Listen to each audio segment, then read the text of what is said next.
Good morning, hello, and welcome to This Date in History, aka TDH. This show is all about the events that occurred to date in years past, both recognized by other historians, but mainly things we personally find intriguing enough for us to bring to you. The sources of this information come from a smart device application, Today in History, What Happened Today in History, Historical Calendar, and...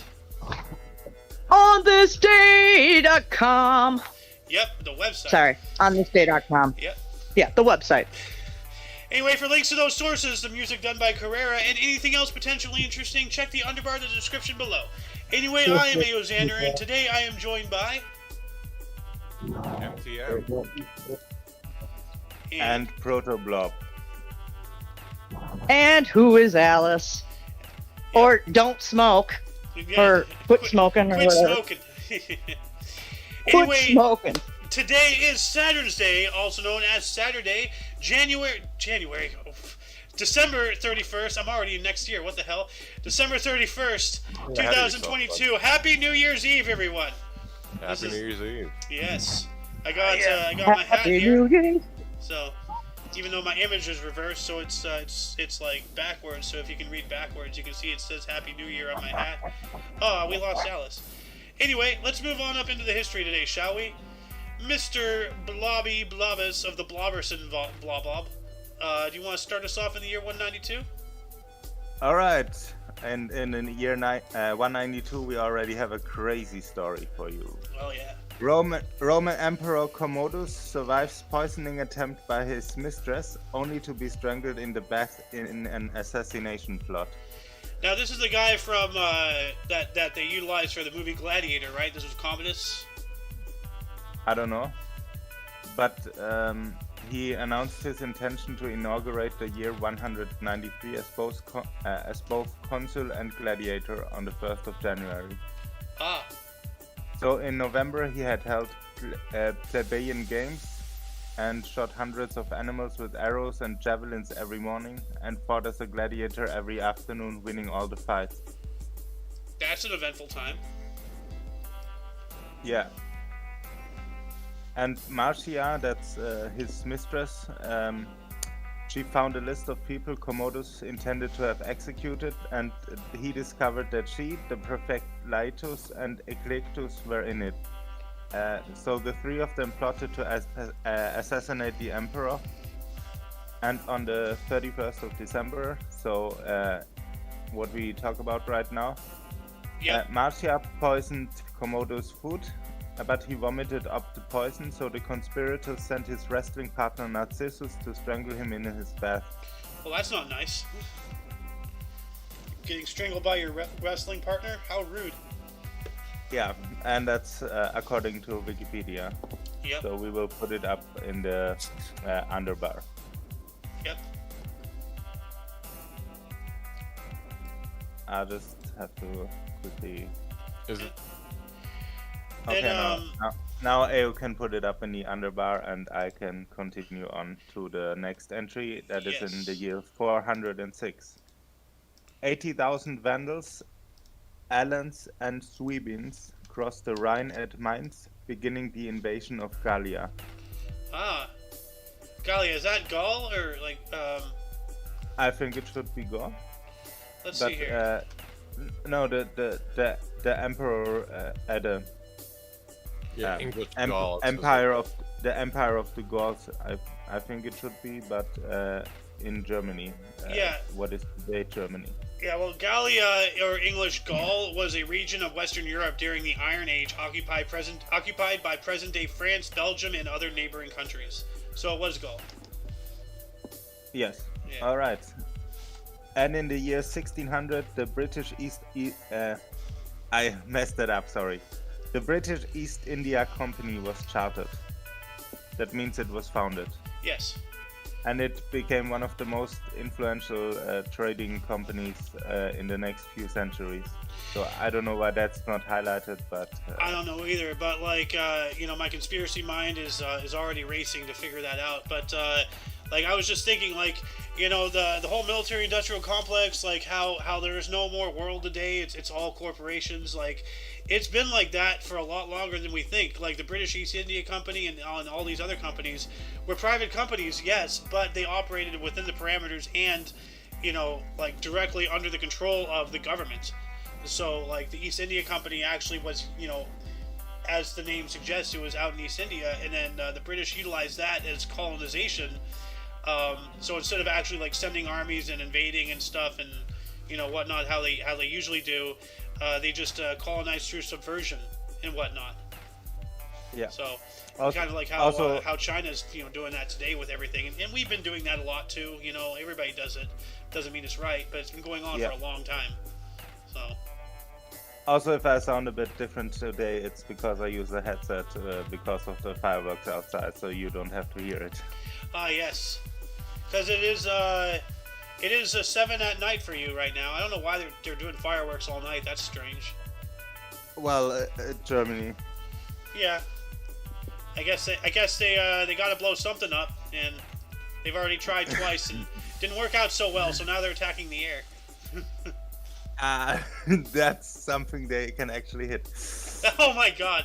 Ooh, wow. Yeah, those stormtroopers got really bad aim, don't they? Oh my goodness. Wrong empire. Anyway, I think it's Alice's turn if she's there. But she's muted. Is Alice here? Yeah, she's there, but she's muted, so I think she's AFK. So let's move on up to you, MTM. Alrighty. The Treaty of Interest.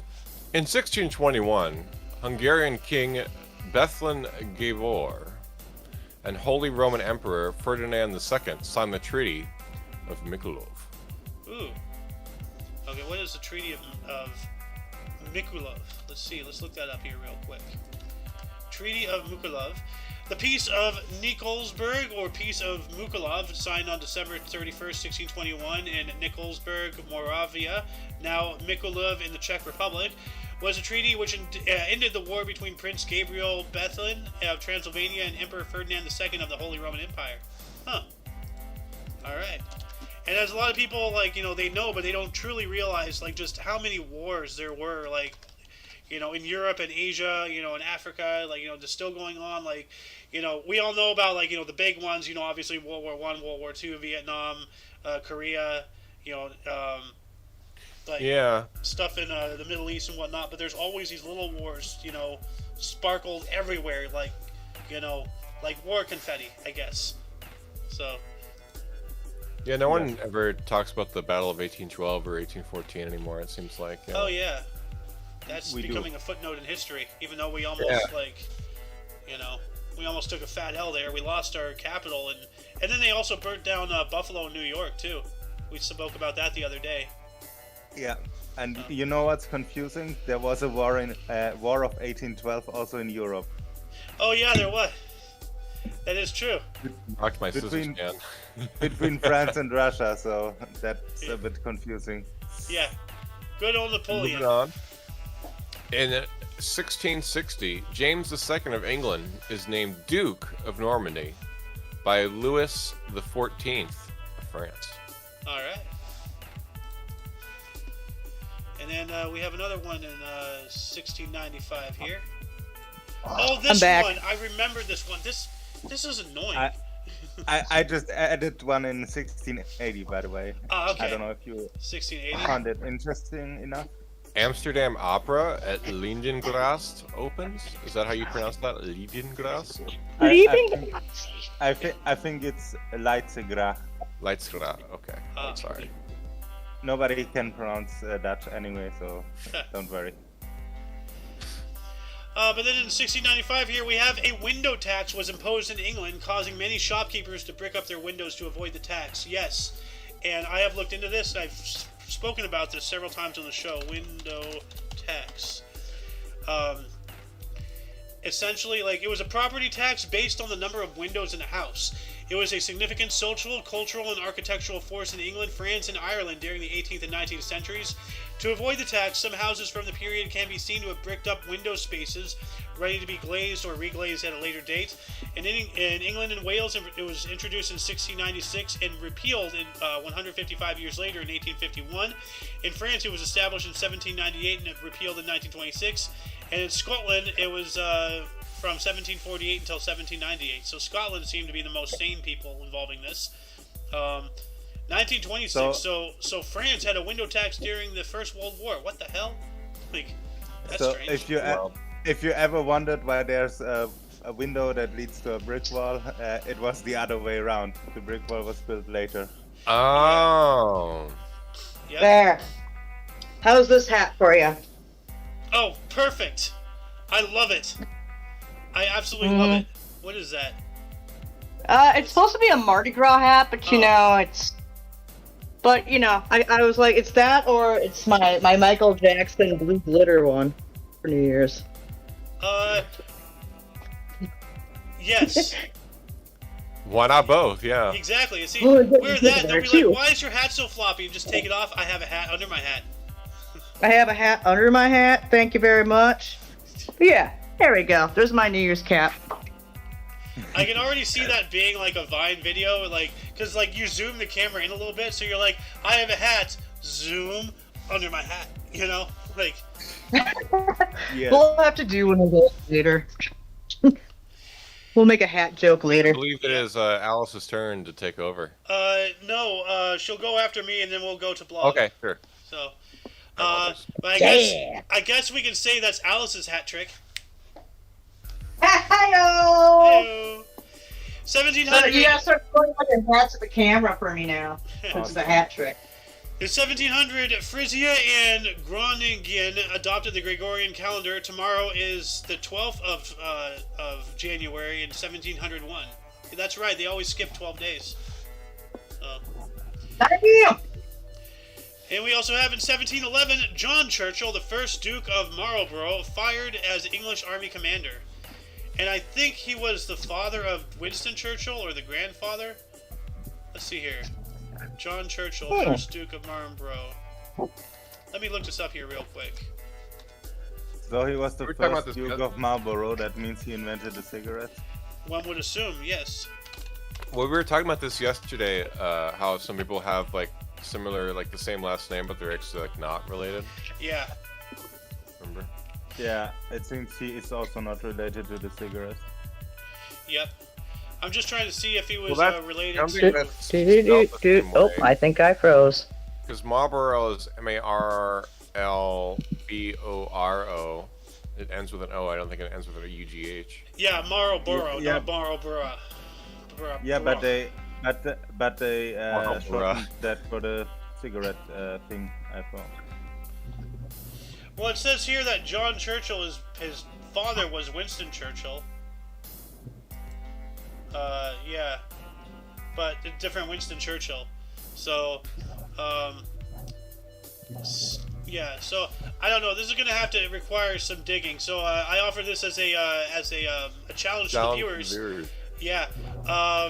Is John Churchill, the first Duke of Marlborough, related to Winston Churchill from the British Parliament during the Second World War, as well as other, historical things? Winston was involved in a lot of stuff. So, but Yeah. anyway, I believe it's Alice's turn. She gets to talk about a scientific discovery. Do I? Let me just get into the screen watch here. I had it back out and back in because all of a sudden you guys all froze on Okay. me. Okay, well, So we have... No, I got it. We have 1744, scientific discovery. English astronomer James Bradley announces discovery of Earth's, does that say nutation? Yes. Motion? Oh, the wobble. Oh, how the Earth wobbles. Okay, so he discovered the fact that our Earth kind of wobbles as it moves and Wiggle, orbits wiggle, around. wiggle, the, wiggle, wiggle. Yep. Well, you know what people also don't take into consideration, speaking of the Earth's wobble, is that... And when we wobble up and down, it does do a variance of weather patterns, even on the our magnetic field and all that fun crap. So, bam! Yeah. I think you're Just getting food for affected by thought. the magnetic Oh field. shit! Crap. We got in 1770. Wait. What? We have in 1758 the British Expeditionary Army couples Gory, Dakar, and Senegal. Who is that? That just sounds Senegal, interesting. Dakar is the capital. I don't know if it's the capital, Dakar. but it's Oh. the end point of the Paris-Dakar rally, and it's Oh, a okay. very significant city in Senegal. Yeah, because that's like when I saw the Dakar there, I was like, wait a second, I know what that is. I've heard of this, but like, yeah, that's interesting. So they the army occupied, it looks Yeah. like, and then we Yeah. have in 1775 we have the Battle of Quebec. The American Continental Army led by Richard Montgomery is defeated trying to take the British stronghold of Quebec City in the American Revolutionary War. General Montgomery is killed and Benedict Arnold is injured. Yo, Damn. Yo, Alice, you missed it last night. Movie night was great. We saw America, the motion picture, which Yeah. was involved with Georgia Entertainment, the same people who involved with Squidbillies and such. Oh my god, that movie is insane. That was pretty wild, yeah. Benedict Dude, Arnold. send me a link to where you watched it, and I'll take a peek at it sometime. It's on Netflix. I've been watching Dexter lately because I finally watched that like revamp of like Dexter and shit that came out, and so I've been on a Dexter binge. Dexter binge. Anywho's, those were my three. Who is next on the line of reading off some awesome news for today? Blobby boy. Oh my God, it's the Blob. Oh my god, And it's in- Blob. Yep. Did I glad. freeze again? God damn it. In Oh my God. 1776, Rhode Island establishes wage and price controls to curb inflation. Limit is 70 cents a day for carpenters and 42 cents for tailors. Well, now back in the day before we started operating in dollars. I would say that operating that way makes a lot more sense. Nobody Well- got the joke? Oh, okay. Okay, no, I was just reading what I missed because my side you guys all froze on me, so I had to pop out and pop back in. So I was just reading what Well, maybe you this stopped wrong? dropping your phone on its head like an infant child. Dude, I haven't dropped this phone at all. Really. I mean, it's rolled off my leg from my bed, like when I was holding it, because a cat jumped and startled me. Or Lewis came and jumped on the bed, and I popped out my hand because I wasn't holding it well. But no, I haven't broken this phone at all. It's just, right now it's super foggy out, and my internet capabilities are kind of laggy right now because of it. Alright. Yeah, these are the facts of life. I love how your head is kind of on the side. It's awesome. That was my point. Like, I wanted to be tapped to the side. I'm like, yeah. I'm gonna be sideways. There we go. There, is that better? Now your All right. now your hat looks like my nose. Yeah. No, I just think the hat looks better if it's kind of tipped to the side anyway. Yeah. It looks classy. Anyway, go for it, Blob. Yes, 5 years after this, those wage and price controls, in 1781, the Bank of North America, which is the first United States bank, opens. Yep. That's when they were trying to first start centralizing banks and whatnot. So was that a Yes. is that a Bank of America or is that a Wells Fargo? I wonder. No, the Bank of North America, because the Bank of America was the Bank of Italy, and they got their start just after the San Francisco earthquake back in 1911. Gotcha. So, Okay. The more you know. Do. but the Bank of North Yeah. America, let's see. It was. You're gonna It say was. something, Blob? Yeah, it was chartered on the 26th of May 1781 and opened in Philadelphia on January 7th, 1782. It says here it was established primarily to aid Congress in providing supplies and money for the continuation of the Revolutionary War. Oh, all right, yeah, okay. Hmm. This was because the Revolution ended in 1778 or something. I don't know, but Yeah, so this was so before there- we. This was before we were the United States. We This was in the intermediary period between the revolution and the actual formation of our nation as a name. Yeah, so we have conflicting information that says it opened actually on January 7th to 1782.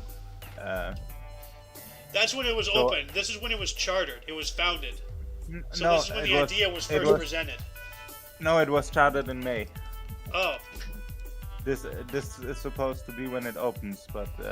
Well, it says here founded on December 31st in 1781. Well, here in the on thisday.com it says opened. Huh. Well, I mean, we know our source isn't the best source, so maybe because the Wikipedia here says founded. So maybe founded and open was the same But thing? Wikipedia isn't the best source either, because, people can go in there and edit things as they will. I think that the words founded and open are... Facts of life. I have a friend who's actually was an actual administrator on Wikipedia. Yeah. It's very well known that I have a big bias. Yes. But founded sounds more probable then. So the first U.S. bank was founded. Yep. I believe and founded and opened will be one and the same thing, No, it opened a week later on the 7th of January, it seems. Okay. Anyway, we will leave that to our viewers to figure out if we got anything wrong here, or we believe it was actually founded on this day in 1781, but opened on the 7th of January, like Wikipedia says. But well, we can also make this a challenge to our viewers as well. Like, which one is right? Was it founded or opened today? That's what I just said. Yeah. We leave this to our viewers. Yeah. 2 years later, in 1783, the import of African slaves was banned by all the northern United States states. That as well is something good. I was approving Alice's hat design, but yes, the import of slaves being banned is good.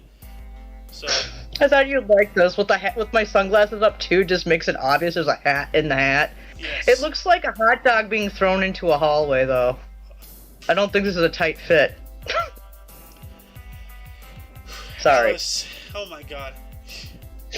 Hey, the final gross joke of the year. I don't even. Anyway, I see there's a cool one here in 1841 for MTM. Alabama in 1841 becomes the first state to license dental surgeons. Well, yeah. Well, howdy tarnation.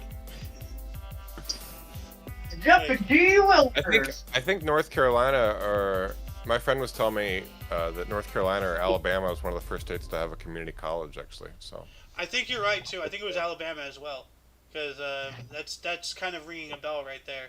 And it's in such a weird place. You wouldn't expect Alabama to be the first place. Yeah, really. But is there anything wrong with that? Alabama's got some cool history, then, right there. They do. You need to have good dental hygiene if you want to kiss your cousin.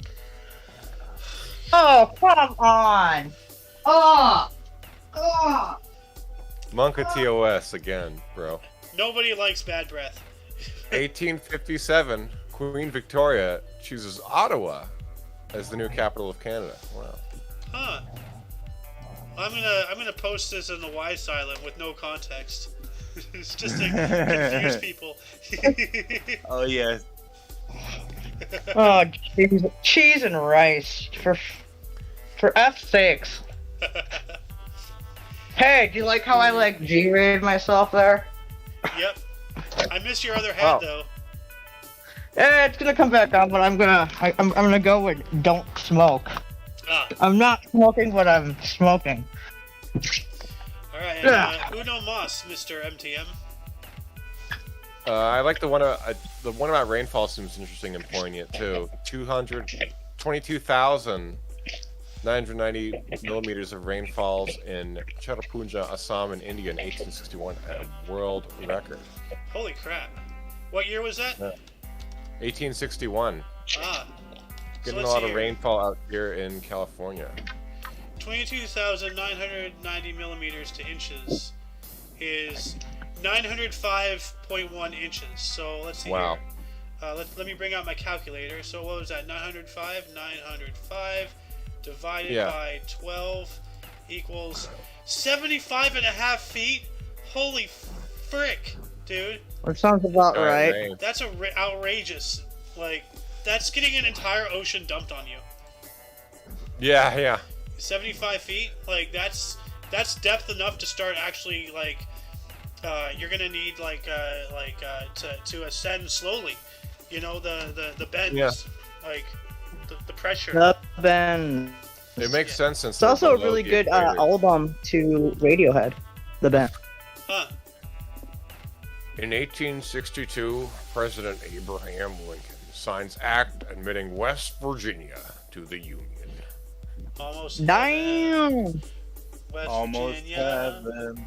Yeah. Blue Ridge Mountain, Beautiful countryside by Shenandoah River. When I drove back to Minnesota from Washington D.C., we decided to go through West Virginia. It was some of the most beautiful countryside I'd ever seen. Yeah, Especially in the Appalachians. It was amazing. I'd like to move to West Virginia. There's a town out there that I really have my I eye know. on. So, The one with the river. well, a lot of them have rivers, but Well, I know which one you're talking about because you were showing it to me. Remember? I'm trying to avoid talking too much about it because I don't want people to potentially see where I might be going to in the event that I might actually go there, and somebody might actually hunt me down. So, Yeah, fair enough. I mean, Hey, like, it's starting to rain. like people as big as Tim Pool, who is known where he lives. Like, he's been doxxed, he's been swatted. He actually has paid Nope, armed bad. security, like armed security with Yeah. guns, like to secure his Yeah. house. So Yeah, we live in a society, So we live in a society. yep. Anyway, MTM, why don't you take these next two? They're in the same year. Next, nope. Throat's a little Mr. clogged. Mustache Sorry, Man, excuse me. you and your Hawaii 5-0. In 1879, Cornerstone. Oh goodness, too much coffee this morning. Okay. In 1879, Cornerstone laid for Honolulu's Lolani Palace, only royal palace in the U.S. Yes. It's not Lolani. Oh, excuse me, that's an Iolani. Yeah. Excuse me, excuse my Howley accent. Howley ha. Yeah, that's what they call us, right? Also, they misspelled it here. It should have an apostrophe in front of the I. Oh yeah, Iolani. Yeah. Yeah.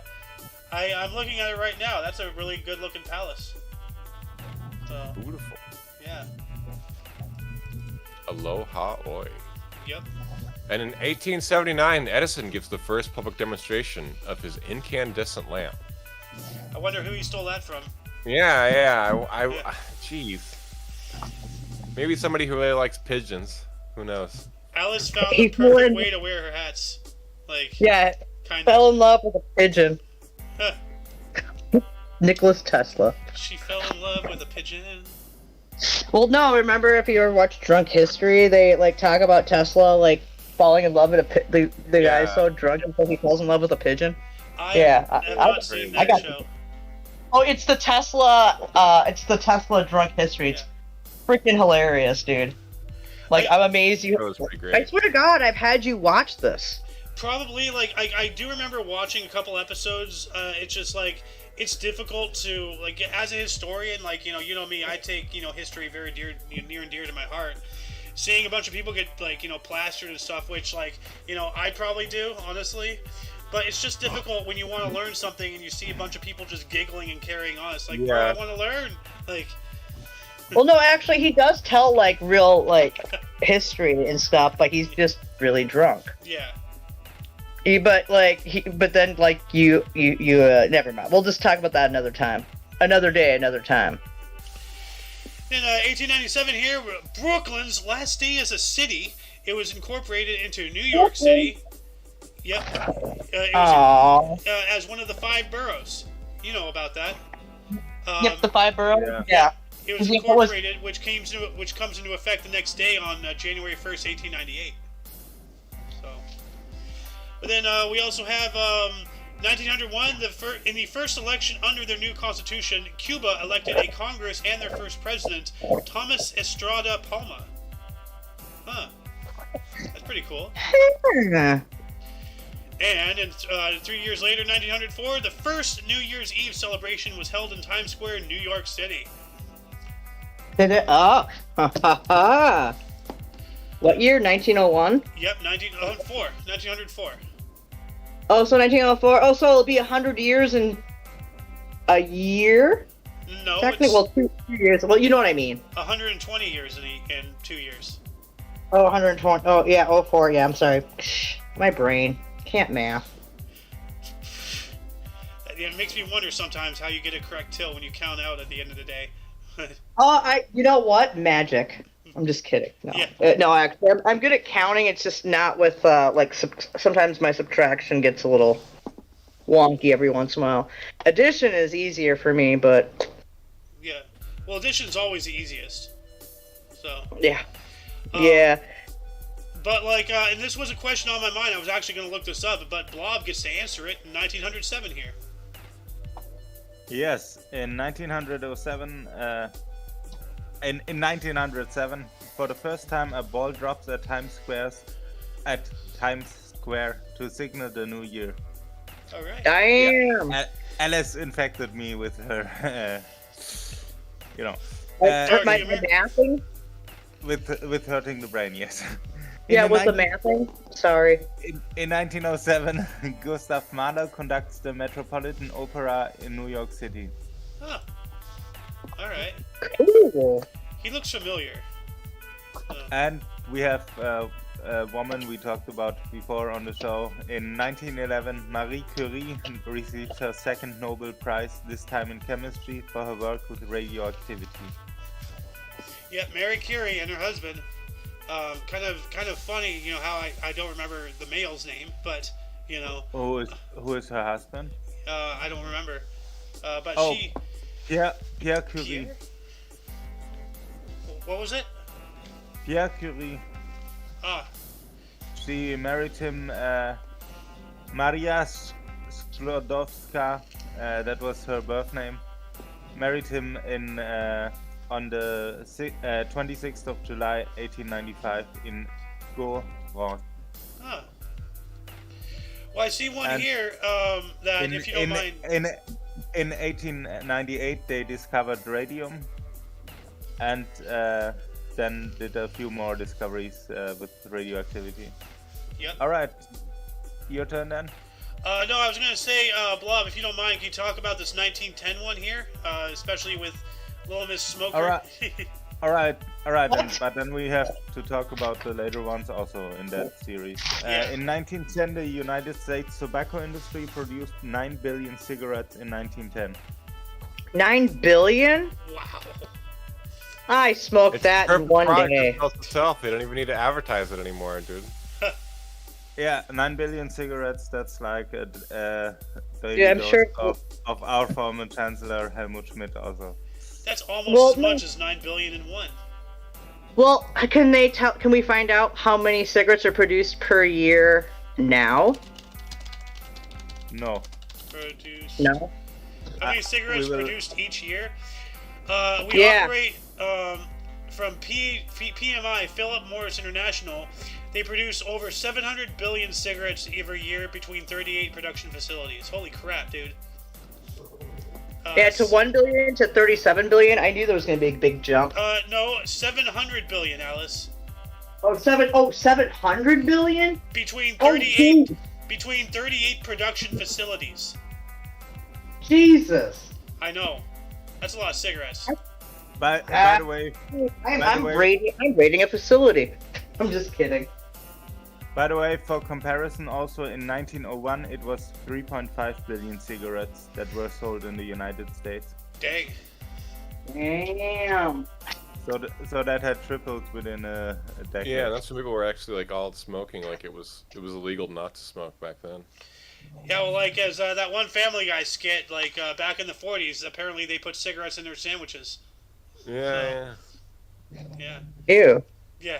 What do I look like, a Mary? Of course I want cigarettes in my sandwich. Anyway, MTM, back to you in 1920. In 1920, International Lawn Tennis Challenge in Auckland, New Zealand, Bill Johnson and Bill Tilden, U.S., beat Norman Brooks and Gerald Patterson. Australasia. They Australasia? combined, back in the day, they combined Australia and Asia into one thing. Australasia. Okay, Kind of like gotcha. how a lot of gaming things do today. So. Like Eurasia, gotcha. Yeah. 6-4, 4-6, 6-0, and 6-4 for an unassailable 3-0 lead and ends 5-0.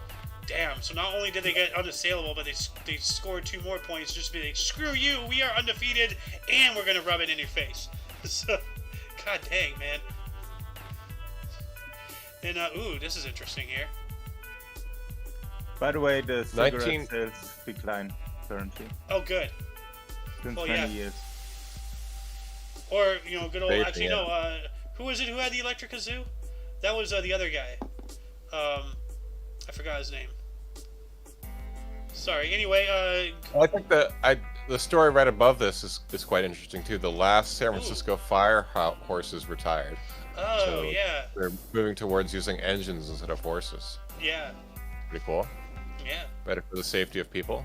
And in 1923, the first transatlantic radio broadcast of a voice, Pittsburgh, Manchester. Huh. Yeah, This is You know- MTM coming to you live on the radio. yeah. So it seems I was wrong last time that technology with transmitting electric signals, it actually did get some use. Oh yeah, we were talking about like the patented or received a patent for like the wireless transmission or something the other day. Yeah. Yeah. And then this one's intriguing here. Big Ben BBC. Chime ID. Yeah, the Big Ben chime ID. Dun, dun, dun. Right? Oh, okay. Is that it? That's what it is. I might be thinking of something else. You know what? Let's look it up here real quick. In 1923 Bum, also. bum, bum, bum, bum, bum, bum. London welcomes the new year. Oh,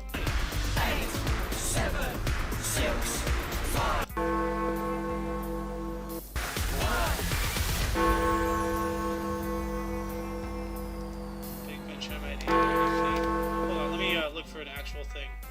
Well, it's. Oh, here we go. What is this? I posted it on the. Yeah. Hey, that's my That- doorbell chime. Is that Big Ben? Yeah, Yeah. that's my doorbell Yes, chime. sir. Sir, I had to ship a delivery out, and so I had to mute myself and everything. So Anyway, you So, got one more the- MTM the at engineers- 1924 here. Oh, I In had 19 background info. The Oh. engineers were not allowed inside the building. That means the Big Ben. So they had to. No, wait.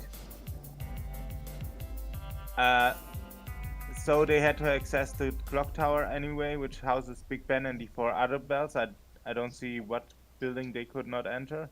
Probably the Parliament, Anyway. because the House of Parliament is connected to Big Ben. yeah, it is. No, I read it the wrong way. Okay, so they were not allowed inside the building, so they had to access the clock tower from the roof of the Palace of Westminster. Ah, As a result, their microphone picked up a lot of traffic noise besides the chimes. oh But no. that was in 1923, Okay. and then a tradition was started, and from 1924. When the Big Ben bongs broadcast every day, they quickly became synonymous with the BBC. Huh. Oh. Well, that is Interesting. really strange because that makes me wonder. Like like I live out here in the United States. That we gained our independence from the British, but the standard doorbell out here, it seems, is that chime, because that's weird. Like My British standard chime. door chime was ding dong. Well, that's the Doo doo. yeah. That's before doorbells Yeah. got fancy. Oh. You Yeah. can read this one too? Yeah, if you don't mind. Yes. I guess I don't.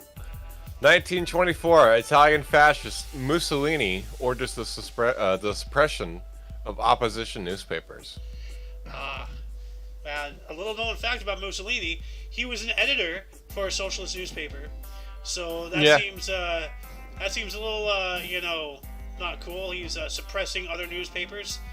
That seems like an attempt on monopoly there. But he was also a fascist. So yeah. In this portrait, he looks a bit like Tamora Morrison, actually.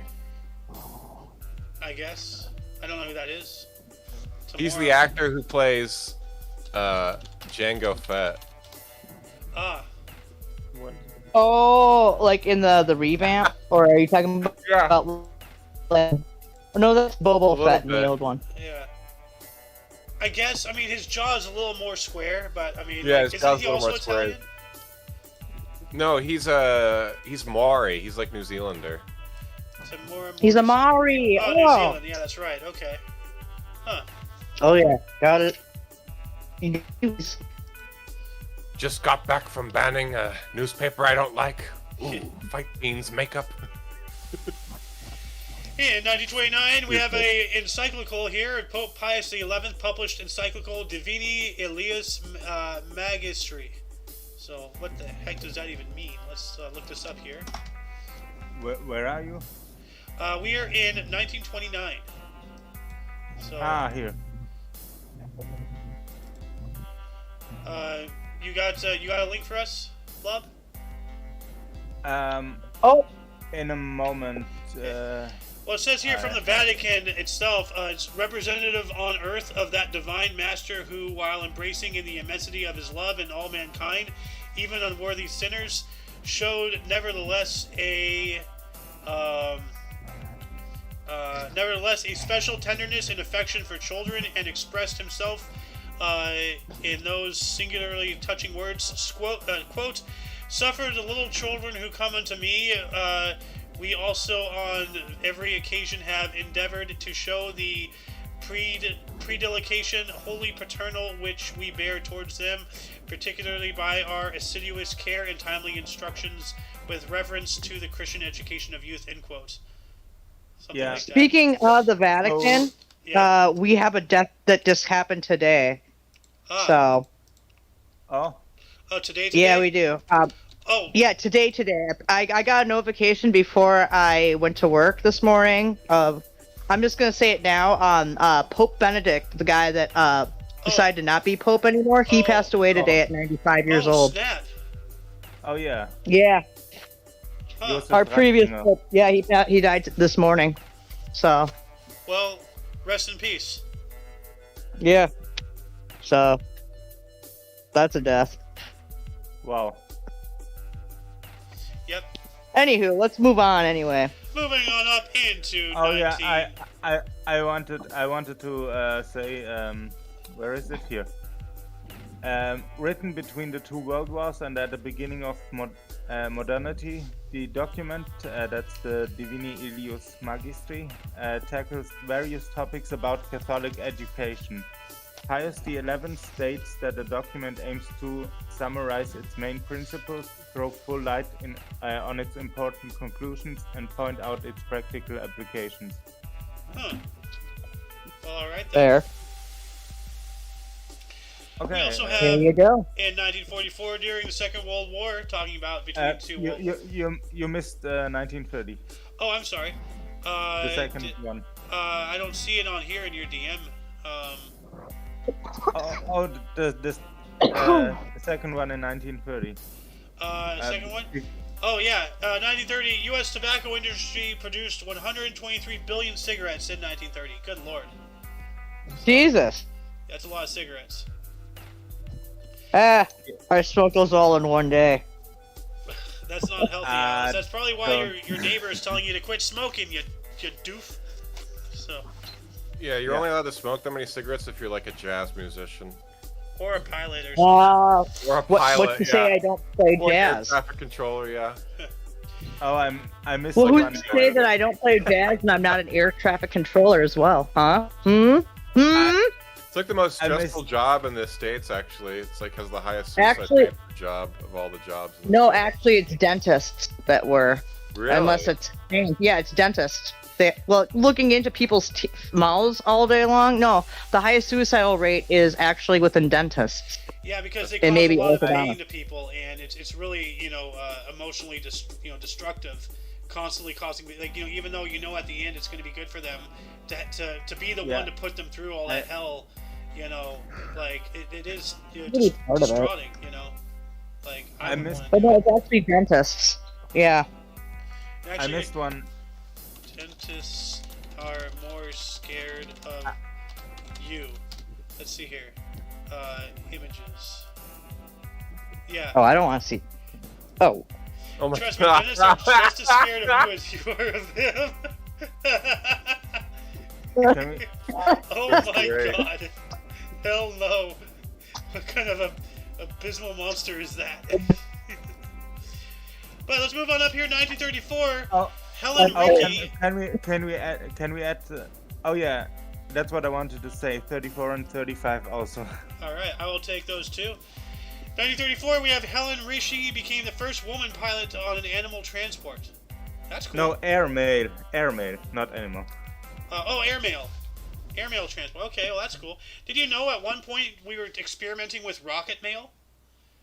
We were actually putting mail into rockets and sending them, to other states or whatever. We did try it, but some of them exploded, I think. I don't know. But then, 3 Great. years... What? Alice, you're lagging out really bad. 1 year later, in 1935, Charles Darrow, patented the board game Monopoly. It went on to be the first millionaire game designer. And yeah, Monopoly being a family and friendship ruiner ever since. Yeah, it was stolen from Antiopoly. Yeah, Antiopoly. yeah, just saying. Anyway, There we Mr. go. Blob. Wow. I can hear All right, I will continue. Where are we?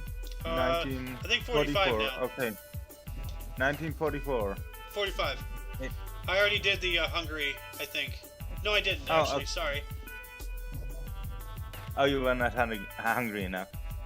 In I don't know. 1944, in the Second World War, Hungary declares war on Germany, which is interesting because at the time Austria was part of Germany, and Hungary was the former part of Austria, not part of Austria, but they formed one state, like Germany Yeah, now. they used to be with part of Austria. the Ottoman Empire. Yeah. Yeah. No, it was Austria-Hungary. Oh, yeah. That was one country earlier, and now Germany and Austria were one country since 1938. So that's, I thought that's an interesting fact to bring up. Yep. And 1 year later, in 1945, before the biggest Adelaide Oval crowd of the season, betting maestro Don Bradman scores his first post-World War II century. 102 for South Australia versus the Australian services. Cricket. Cricket. God damn it. Those cricket. Fucking cricket. Yeah, If you don't he's- understand it in sports stat terms, it's cricket, as your dad said. He was the one with the test batting average of 99.94, so he just missed the 100. I think And I in- might actually look into cricket just so I can learn what those stats mean. So in the future, maybe I can break it down. But same You time, only- it sounds like a lot of annoying work. Yeah. You only want, Anybody, any American who learns the rules of cricket should have their citizenship taken away from them. but she only wants to know what a cricket wicket is. Cricket wicket! Yeah, Fair enough. cricket, wiki. Well, no, it's a record scratch for a DJ. Cricket wicket! Yeah, Yeah. yes, I know. Cricket wiki. Yeah, Yeah. That's exactly what I was But- doing there. but- I remember what you said once upon a time. Yeah. but after that amazing fact, we get to one that's not as important, because in 1945 also the ratification of the United Nations Charter was completed. Alright. So of course that was put second here. Yep. Hmm. Oh wait, hey, what was that? What was that right What's in between the two? Yeah, right there. Oh, the French. Hello. I did not know they were in Lebanon. Oh, that's weird. 1946 for you. Well, maybe because of the Second World War. Maybe they were still in there, after, because that was part of North Africa, right? Lebanon. Yeah. So probably they were still. And France did have a lot of. No, Italy had a lot of claims in North Africa to begin with. That's why we were in there, World War II when it started. All the colonies All down right. there. So who wants to take the ball from 1946? Who's next in line? Well, we just talked about that. So I believe it is now MTM's turn, right? Like we go.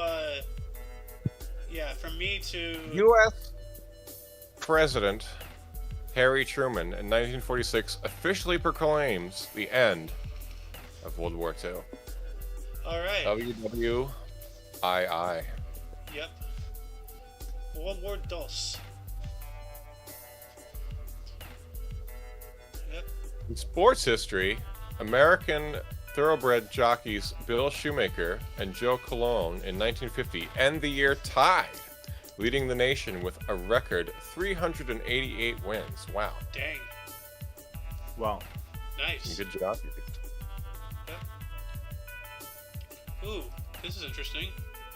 The first battery to convert radioactive energy to electricity is announced in 1951. Oh, wow.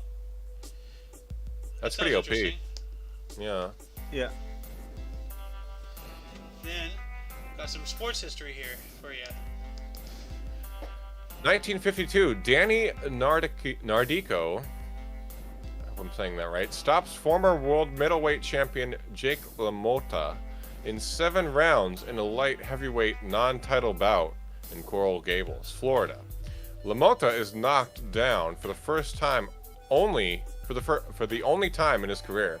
His corner stopping fight after the round. Well, you would have been correct. It was his first time and his last as well. Yeah, his yeah. first, last, and only 3. You had 3 ways to go, and either one you would have been right. So Yeah. Thank you for the support. I appreciate that. it's true. 1952 as well. We have a Davis Cup men's tennis Memorial Drive in Adelaide. Vic Seixas defeated Ken McGregor in 4 sets, but Australia retained title. Pardon me. For a 3rd straight year, it defeated U.S. 4-1 in Adelaide. All right. And I'm trying to see. Okay, so the next one we did the battery one. So then the next was 53. That one. We should also take that because we talked about him in 1950. Schumacher.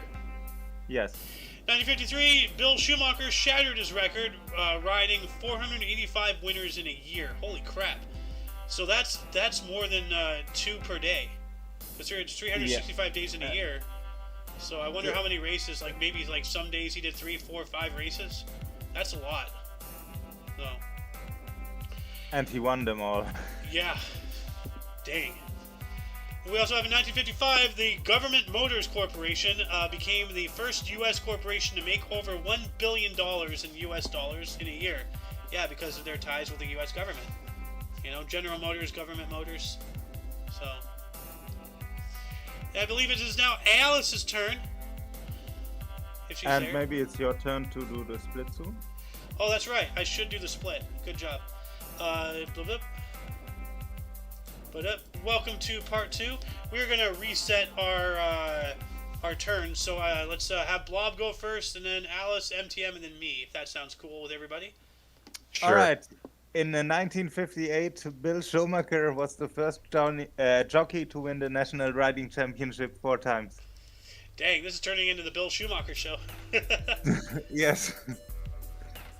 Also, in the same year, Cuban dictator Fulgencio Batista tells his cabinet he is fleeing the country. Okay. Because nothing better than when you want to flee a country than to tell everyone in advance. I was gonna say, isn't that something you'd want to keep to yourself and you not have them know until you're gone? Because they can stop you.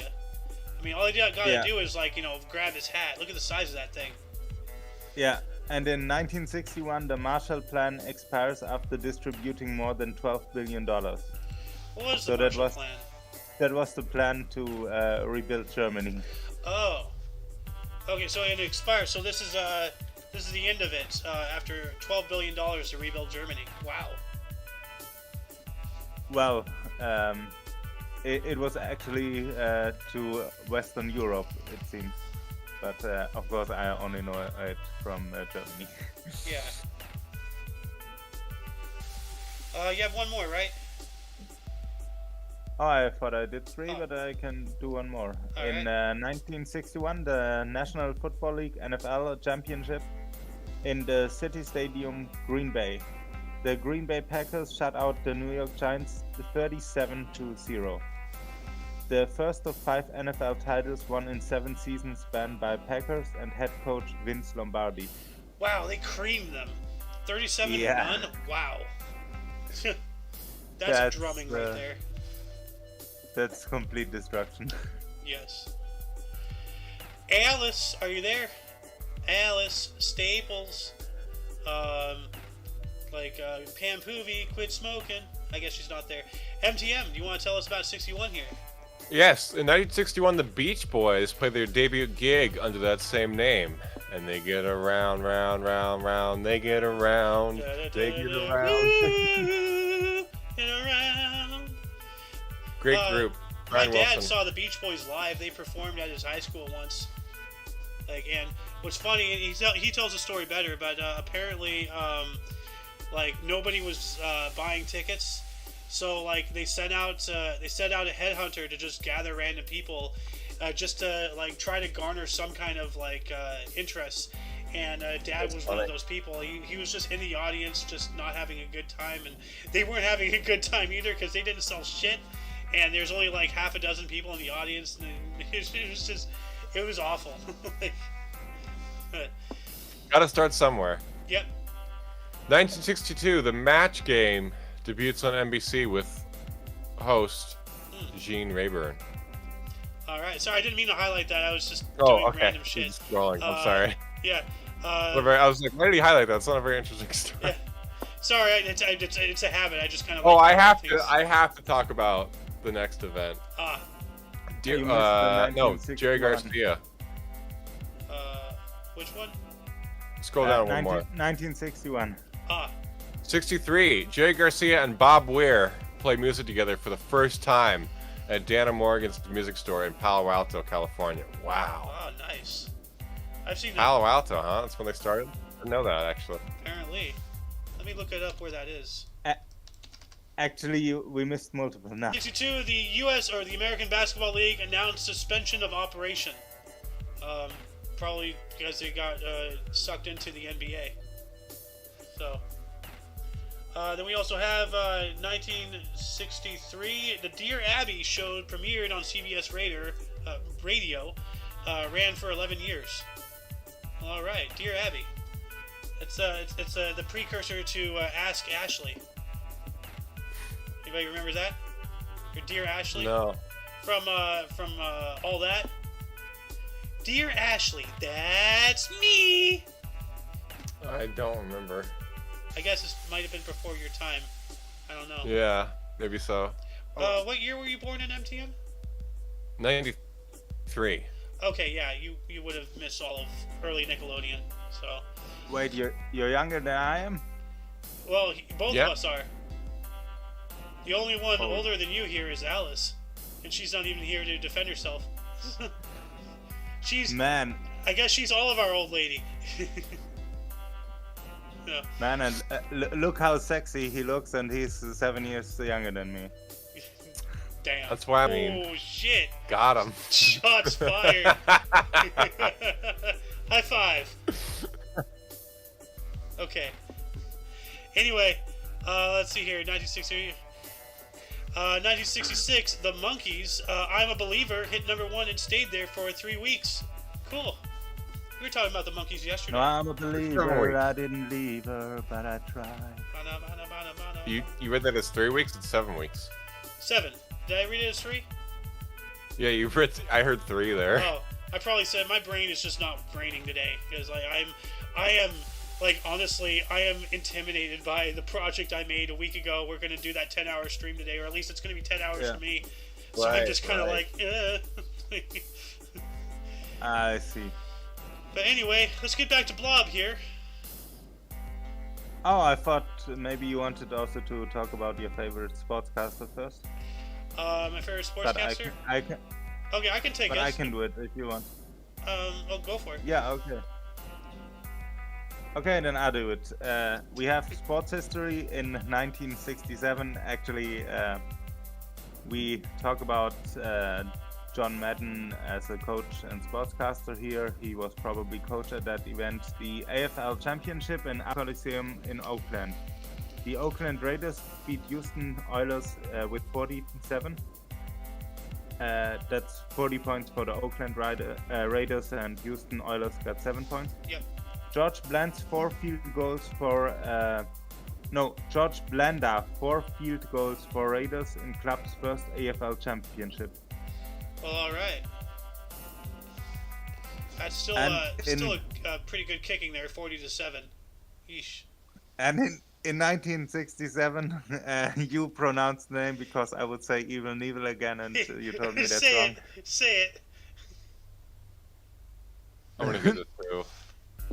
All right, in 1967, Evil Knievel, who has not that name, but it's how we Germans pronounce him.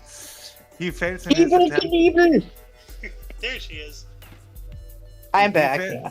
Right on He cue, fails just in in his time to interrupt somebody. Thank you, Yes. Dick. So, Evil Knievel fails in his attempt to jump the Caesar's Palace fountain in Las Vegas, breaking his pelvis, femur, wrist, hip, and both ankles. Oh my god. Yeah. And that's that didn't stop him from being a great stuntman. No, Evil Knievel So he should was, rename himself to at- Evil Weevil because at with the- all those broken bones, he's very limber. Yeah. You only really fail At the time, if you at break the time every he bone. was, yeah, Go at ahead. the time he was 29, by the way. Oh wow. You only really fail if you break every bone in your body and then you don't get back up again. Exactly. Whoa, Ever think about that? Yeah. baseball. The Eisenhower dollar coin. Let me check that up. Before we move up into Alice, because there's one we skipped here in 1968. Let me look at this dollar coin here. Oh, wait. I copied the wrong thing. All right, Eisenhower dollar coin. Very. So- I told the story before, but in his youth, little David used to be a great baseball player, and when he wanted to join the, there's some story about the military where he had to join, but he wanted to continue playing baseball, but I don't know how exactly the story went, so. Eisenhower played baseball, right? Like, yeah, I think I remember us talking about that. Like, he and Yes. Omar Bradley like played baseball together or something. I don't know. Yeah, but so is that somehow he should not have been in the military if everything went right, but he was. All right. Anyway, Alice, got to backpedal a little bit in history here to 1968. You there? I guess she's not. Well, let's move on up to MTM. She got eaten by a grue. Oof. Yeah. She became a box of prime. Oh God. In 1968, the first supersonic airliner flown, Russian Tu-144. Yeah, I think this is the one Yeah, we we were talking talked about the about other that day. That Plane. looks, Yes, yeah, yes, we talked about it the the other one day. that looks like the Concorde, but it has. Look at Yeah. that derpy thing. It's like, like such He's a derpy good looking boy, plane. isn't he? Yes, he is. Like, yeah, it drips. Hang on, I'm here. Oh, there she is. Hey, look, I got a pointy top. You look like an alien. I am an alien. Alien. Alien. Oh Welcome shit! to the. Woo! Hey, look at Paul McCartney again around this time of year, like last year. Remember, Xander? Yeah. Welcome to the Pam Poovy show. Pam Poovy show. What? Yeah.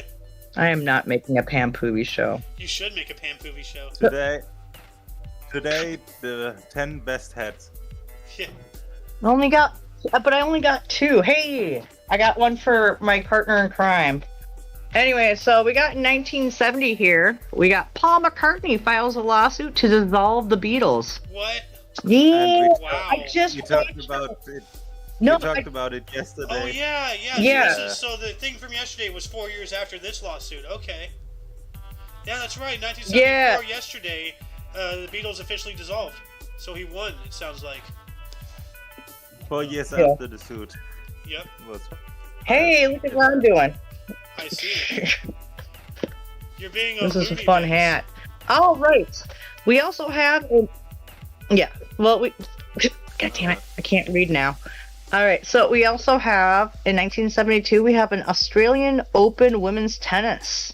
Australian Open women's tennis. Margaret Court beats Yvonne Goolagong Collie. Goolagong. That's a cool name. Yvonne 6'4". Goolagong. Goolagong. 6'4", 7'5" for her record 11th and final Australian singles crown. Now, Damn. at risk of sounding ignorant, that name Goolagong, it sounds like if you take one of those gongs, you know, from like China or something, and like dip it into like Nickelodeon slime and like Goolagong, you know? I don't know. Goolagong, yeah. Yo, we talk- I was thinking like Billabong, like the The skateboard company. Yeah. Yeah. Yeah, Billabong, Billabong. That's Billabong. what I was thinking when I heard that. I was Yo. like, oh. In some alternate universe, And we- Billabong is actually like Goolagong brand. Dude, And dude. we talked about a funny thing the other day because in 1977, yesterday in 1977, Mrs. R. Cawley played versus Mrs. R. Cawley because Right, it was, yeah. We were talking about that. For news.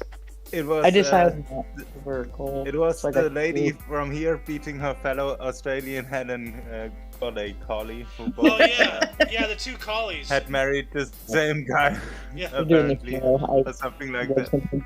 Huh. So now my partner in crime is wearing the blue hat, and I'm wearing the other hat. See? All right. Yeah. Yeah. Anywho's, we got my last one for my third. We have in 1972, Martin McGuinness is arrested and held under the New Republic of Ireland legislation. Oh. He was Sinn Féin. he was a Sinn Féin leader. Yeah. Yeah, that's one of the Oh, terrorist dang. organizations, or one of those groups, like, you know, IRA or something. I Oh, think. Let's see here. Sinn Féin. Let me look that up here on Google real quick, just to figure out what exactly that was. Yeah, he was involved in the Provisional Irish Republican Army, the IRA. Yeah, it says here, And he was Go ahead.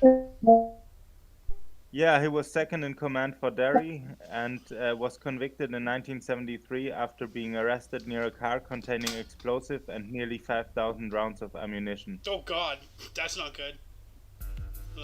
Yeah, which he Oh. probably did not want to use for peaceful purposes. Yeah. Oh, It and says he was here- leader of the Sinn Féin. Yeah. It says here, Sinn Féin is an Irish Republican and Democratic Socialist Party active throughout both the Republic of Ireland and Northern Ireland. The original Sinn Féin organization was founded in 1905 by Arthur Griffith. So I think we spoke about Arthur Griffith, and, you know, because the link is purple for me. So I'm going to put this link into the underbar of the description, and I know there's probably been a lot more links that Blob here is implemented. Yeah. But yeah, so yeah, he was part of a political thing, and so this sounds like yeah, they weren't doing the best things, but yeah, obviously political motivated as such. Let's get back to MTM. Let's have him redo his turn here. Absolutely. I'm gonna have to go pretty soon. Actually, I gotta make a phone call and do some things for tomorrow, but All right. I don't think I'm gonna get to stay for famous birthdays and deaths today. But 1973, Australian Open Women's Tennis. Australian Yvonne Goolagong beats. Are we on the right page here? Yeah, we already read that. So sorry. Oh, no. Sorry, we're I'm in following on with 73. your stream. I'm not looking at my Yeah. own. No, we're browser. in 73, that's Yeah. correct. 73. Johan Cruyff, chosen the European. one above. The one above, we didn't read that. Yeah, no, Alice read this.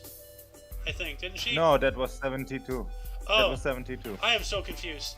So let's just go with this. Okay, 1973. Australian Open women's tennis. Australian Yvonne Goolagong Cawley beats Chris Everett 7-6, 4-6, and 6-0 for her first of 4 home singles titles. All right, yeah, that's why I got confused. This name was in here again. I thought because we had already talked about it, but it's this one. Yeah, So yeah. we're- Oh, Yeah, thank you, Blob. yeah. Hey, that's Yeah. why we call him 19 Good Job Blob. He keeps his finger on Yeah. the buzzer. Thanks, man. 1973. Johan Cruyff chosen European football player of the year. Should be Yep. a space between the and year there. Yeah, Well, I see that editor too. You think they actually care? Oh gosh, here we go again. Australian Open women's tennis, 1974. Australian Open's women's tennis, Australian Yvonne Goolagong Collier retains her title and beats Martina Navratilova. It's a lot of vowels. Navratilova. Navratilova of Czechoslovakia 6-3 and 6-2. Czechoslovakia. Czechoslovakia, excuse Yeah. me. Yeah, it's a word that we all know, but when we try to read it, we go brain dead. Like, you're not alone in that at all. Like, but Martina Navratilova, another great tennis player. So this must have been an amazing match, although it ended really quick. Yeah. Anyway, Mr. Blob here, you got 1974. Where is it? Here it is. Yes. In 1974, Popular Electronics displays their Altair 8800 computer. Huh. See what that looked like. We're probably going to laugh. It's probably going to be like a room computer. Oh, it's one of these. Huh. Alright, that's pretty cool. Look at all the chips. Well, it was based on the Intel 8080 CPU, so... Man, that thing has more chips than a Lay's bag. That's one way to put it. Yep. And in 1976, the Cars played their first gig. Never heard of them, but cool. The cars, they're pretty cool. What do you mean you never heard of them? As Wow, far as a band, that- I haven't heard of them. Oh wow, that's one band to look up later. I'm gonna go, listen to some cars while I'm in the shower later today because of that. Huh. Nice. And in 1977, we have Australian Open's men's tennis. American Vitas Gerulaitis wins his first and only Grand Slam event, beats Englishman John Lloyd 6-3, 7-6, 5-7, 3-6, 6-2. So Lloyd struck back after being in the 2-0 match corner, but eventually Vitas won. Must have been a long match. Like, Yeah. that's a lot of numbers there. Alice. Is Alice there? Yeah, sorry, I'm here. I'm just having crappy internet issues right now, so I'm like I had to restart my phone to see if that would make it better, but we'll see what happens Have here. you updated all So your where are we at programs? now, my friend? Oh wait, it's gonna let. Oh. I don't know, maybe not. Who knows? Well, clearly you haven't if you don't remember doing it. Hey! Probably not. I just figured my phone was fairly new, that it was already updated, but Gotta constantly check All right, we have a updates. 1977. Well, I'm sorry. Look, I thought you wanted me to read this one. I do. So I was No, starting I'm it. updating myself. Okay. Oh, we're in 77, yes. Yes. Okay, 1977. Ted Bundy escapes from jail in Colorado. Uh-oh. We all know about Ted Bundy. Hi-oh, no. Not to be confused with Al Bundy I've been watching from, Love and Dexter. And Marriage. it was, Oh my god. well, that's called Married No. with Children, not Love and Marriage. That was a theme song from Frank Sinatra. Love and Marriage. Or is that Tony Bennett? I thought it was Sinatra. Maybe Yeah, I thought it was Sinatra too. So. Oh shit, snacks! What do we got here? We got 1980 now. Bruce Springsteen and the E Street Band, the River Tour, the concert at the Nassau Coliseum in Uniondale, New York, clocks in at almost 4 hours. So he did a 4-hour long show. Wow. That's pretty wicked. Yeah. That'd been fun. Wow. That's your money's worth back there, especially in 1972 when they weren't like outrageously charging you for tickets. Oh, I'm sorry. Yeah, 1980. Yeah, that was back in the day when Bruce Look at what they're Springsteen charging was for tickets back. now. It's ridiculous. Yeah. Yeah. Ooh. Hang on a second. Why is my... Oh, we have an appointment of interest in 1983. We have Benjamin Ward appointed as first American New York City Police Commissioner by Mayor Ed Koch. You missed You- a Koch? You missed one word, which makes the thing very. Malka TOS. Yeah. Well, sorry. Benjamin Ward appointed first American New York City Alice. Police Commissioner. Alan, it's African American. Oh, sorry. Like, I'm sorry. I can't. It's a little blurry right there. I just saw that. God damn Are it. you having a I am moment just so again? bad when No, it's not that I Yeah. had a moment. It's just that, like, when I'm reading it, my script right here, like, because I'm screen sharing with you on your side, it just sometimes makes the text blurry where I can't properly read it. So I was like, that's why I was like, American. I'm like, wait, why is it spelled wrong? Wait, oh, African American. Oh my god. Yeah, well, no, this is what happens when you have like a blurry script on your phone. So, but yeah, All right. Benjamin Ward. And that's interesting because he's whiter than chalk, just like Elon Musk, who is also an African Is American. that Ed? Is that him or is that Ed? Yeah, that's Ed Koch. Scroll down. Oh, that's Mayor Yeah, Ed Koch. and So Benjamin Ed- Ward. by the Why way, aren't they Mayor- showing a picture of Mayor- him? I don't know. Oh, here we go. because he was the mayor. But Ed Koch, he was also the guy who was helping with organizing the concert in Central Park by Simon and Garfunkel, by the way. Oh, Oh. all right then. Yeah, he, or at least they thanked him. That was the same year, also 83, I think. I believe I it will is now see if MTM's we turn. can- Which, does MTM stand for anything? Like MGM or Coop. something? Deata. No, I'm making a video about that. It's gonna try to release it today. Okay, It'll go up on the channel. alright.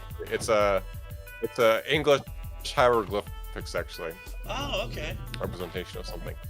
1983, President Shagari of Nigeria is overthrown in a military coup, and Major General Muhammadu Buhari is installed as head of state. Muhammadu Buhari. Yeah. Alright. And we spoke about this yesterday or the day before. I have a picture of Benjamin Ward here. but- 1984, U.S. leaves UNESCO. UNESCO. Which is UNESCO, excuse me. United Nations, I can't remember for the life of me. UNESCO. United Nations needs to get a life, is what it stands for. It stands for the United Nations Education, Science, Culture, Communication, and Information Society. So, we spoke about that yesterday, I believe, or the day before, talking about the French baguette, which is now a UNESCO World The Heritage baguette. Thing. Yeah, the French baguette. Because of all the lockdowns and all the modernization, over the past century and whatnot, the actual art of hand making baguettes, and the little bistros and the little corner markets, the mom and pop, little things, it's becoming a lost art. And we went on a whole conversation. I went crazy about castles, but it's all about it was very much at risk of being a lost tradition and forgotten about, as far as hand making things, so it was adopted or put into the UNESCO World Heritage thing to save it. So, the humble baguette. Oh, Ooh. that's cool. Fog Bowl. Oh, the whole artisan of bread making and stuff. Like I remember making like dough from scratch at a pizza joint, and I mean it's different, but also like a place I used to work at once upon a time was Panera. Panera tries to keep up with it, but they have the people make it in a bigger like area by hand, and then they send out the baguettes for us to just like. But they are still done on a natural level, I guess. Is what so. It sounds like if they're mixing Yeah, like industrial with handmade, like they make the stuff pre-made industrial, and then you do the finishing touches and then bake it, right? Yeah. Also, Panera had lots of scandals.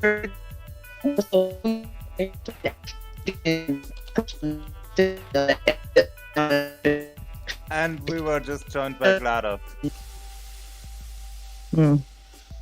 Glitching out over there. Yeah, lost a CPU or two. Yeah. Anyway, you got another one here, Mr. MTM, 1986. Russian Tu-144 flies for the first time faster than sound. So that was a couple years later, right? On the date, like we talked about that same thing. When was it? Actually, it should say here, 1968. Wow. So 1968 to 84. So that's 16 years. Dang. Yeah, that's the age gap that my sister and I have. Huh. 1988, and it's too bad Doom Guy isn't here. The Fog Bowl, a heavy, dense fog rolls over Soldier Field in Chicago during the second quarter of the Beavers vs. Eagles NFC divisional playoff game. It cut visibility to 15 to 20 yards. Bears win at 20 to 12. But look at that. Like, can you imagine playing a football game with that visibility? Like, no, absolutely can't. Just wow. Kick a field goal into the ether and hope it lands, you know? Yeah, it has less visibility than Silent Hill. Oh my god, it does.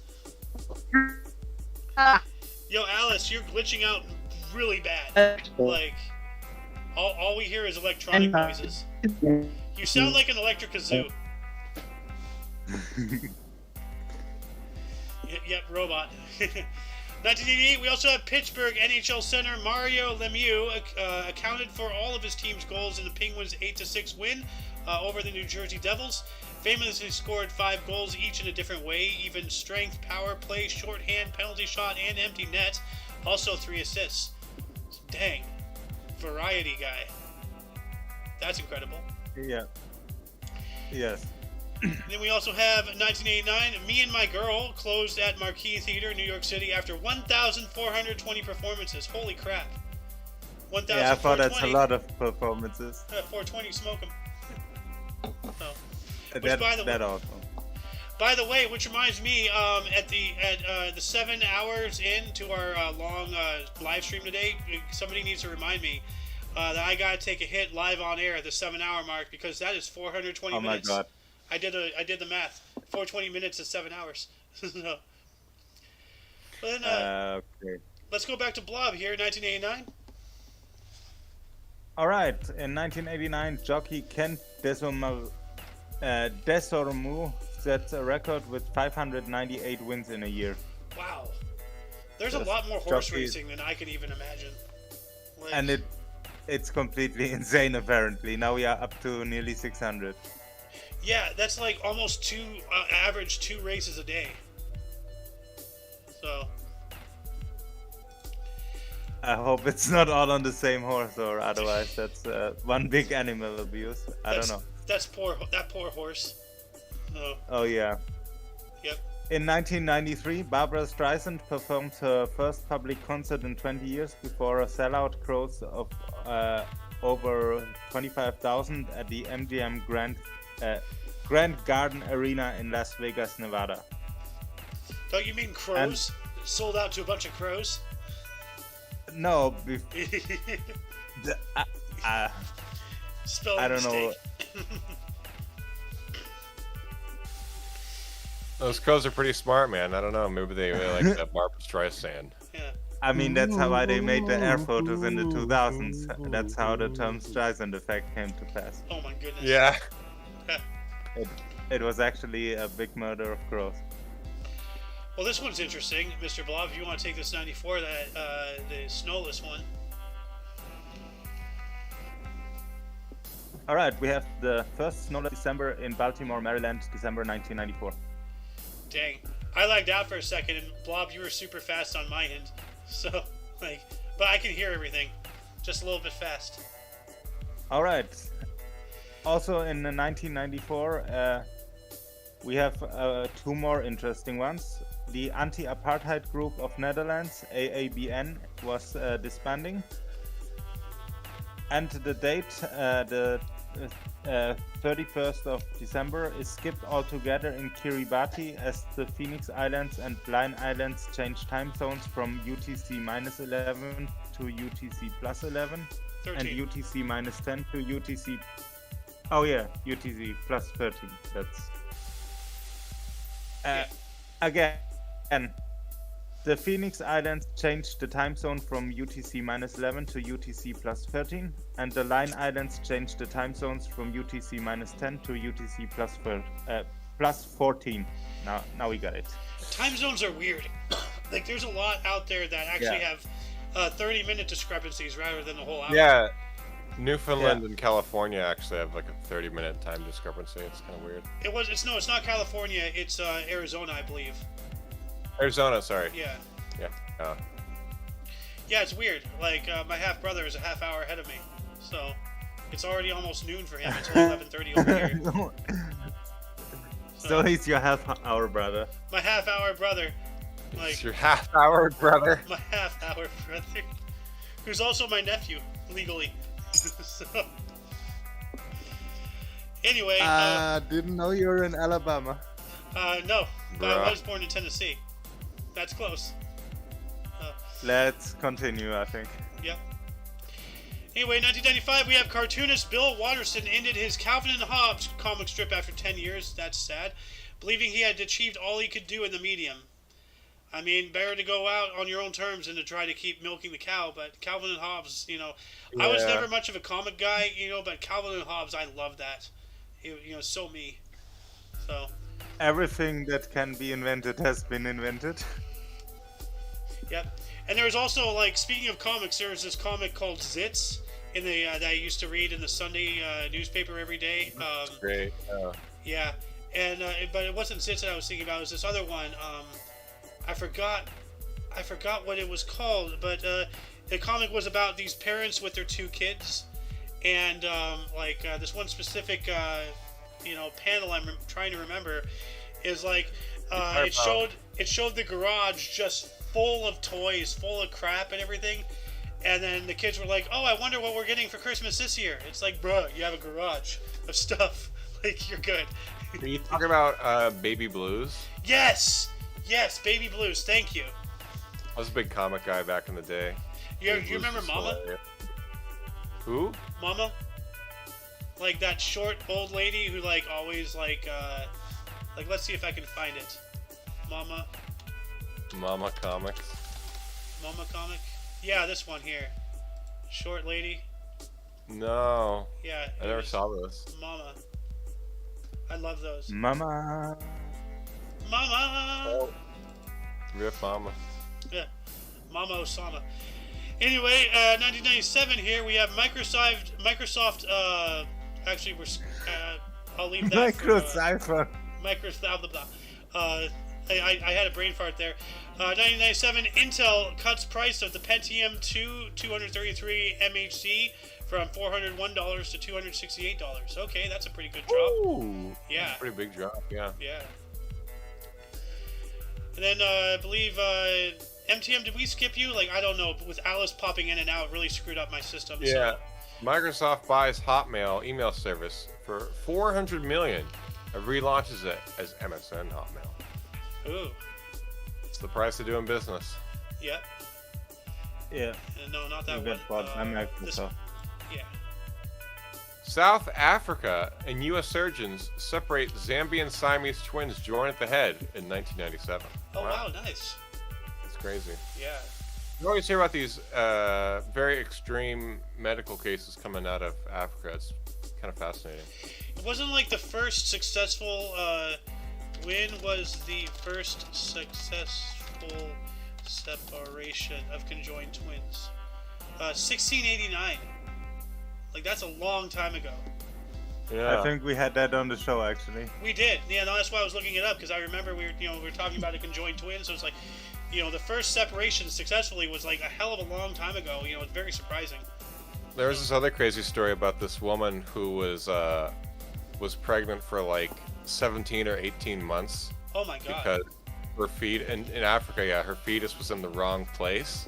So her body saw that as a foreign object and just attacked it and bombarded it with white blood cells. Oh no. And yeah, it's Wow. crazy. Did the baby survive? I don't know. Oh. Absolutely not. Well, that's another challenge of 1998. yours. So. Yeah. 1998. Yeah. Exchange rates between the euro and legacy currencies in Eurozone become fixed. Oh. Well, all right. That's good. U.S. movie box office hits a record 6.24 billion for the year in 1998. Wow. That's pretty good. What's the box office record today? Box office record. Think it's Avatar. Well, yeah, but no, like, this is in total. Like, this is all the movie tickets sold for that entire year. Because like, Avatar is only at 2 billion, or almost 3 billion. So, box office record 2022 sales, I guess. No. Well, I guess, here we go. No, that's total. Oh, here we go. Worldwide box office. Well, it's just telling me individual movies, so I guess that's going to require more digging. Anyway, Mr. Blob. Yeah, I found actually an article about the 1689 separation of the conjoined twins with a picture. Oh. So we posted in the underbar. All right. Anyway, In Euro news. in 1999, Boris Yeltsin resigns as president of Russia, leaving Prime Minister Vladimir Putin as acting president. That's right. That Putin and was, out a bitch. yeah, Putin was president until like 2008, 2010, somewhere in there, and then he was replaced, and then he came back. Yeah, by Medvedev, Yeah. Dmitry Medvedev. Yep. But anyway, you know the story about how the Soviet Union really fell? How? Like, Boris Yeltsin was a guest in the United States and saw a supermarket. Yeah, that's right. And then he thought he wanted this in Russia. yeah. And then that's how communism ended and the Soviet Union with it. Yep. You want to appreciate the end of communism? Go down to your local supermarket and thank them. So like Piggly Wiggly, Alpha Beta, Vons, Stater Brothers. There's a lot more out there. Yeah. That why can't I remember this? Smart and Final is another one. So That which brings us to today's sponsors, established supermarkets. And in 2005, Jamie Dimon was named as CEO of JP Morgan Chase. oh, okay. Yeah, Chase Bank. And in 2004, we have the official opening of Taipei 101, then the tallest skyscraper in the world, at a height of 509 meters. That's 1,670 feet. Yeah, the Taipei 101. This one. Oh yeah. Pagoda style skyscraper. Really cool looking. And that's Taiwan, right? It should be, with that name, it should be in Taiwan. Taipei 101. Yeah, Taiwan. Okay. Alright. Yes. Formerly known as the Taipei World Financial Center. I believe it's back to MTM. Alright. We're gonna rotate this way. In 20. Could be the rain. You're back now. Okay. In 2014, Beji Kaid Esbis is sworn in as Tunisia's first Essebsi? Yeah. Is sworn in as Tunisia's first ever freely elected president. Ooh. Nice. Tunisia.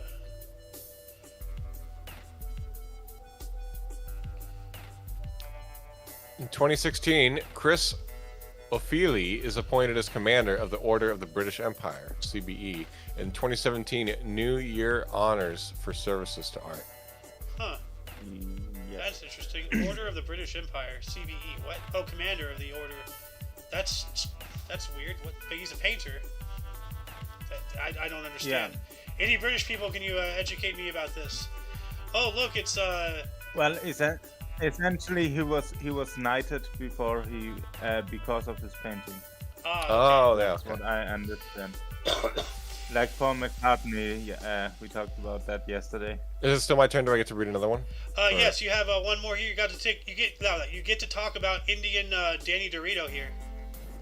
Indian I think Danny we should DeVito. take the last two. 2017, Indian movie star Rajinikanth announces he is entering politics. Wow. Ooh.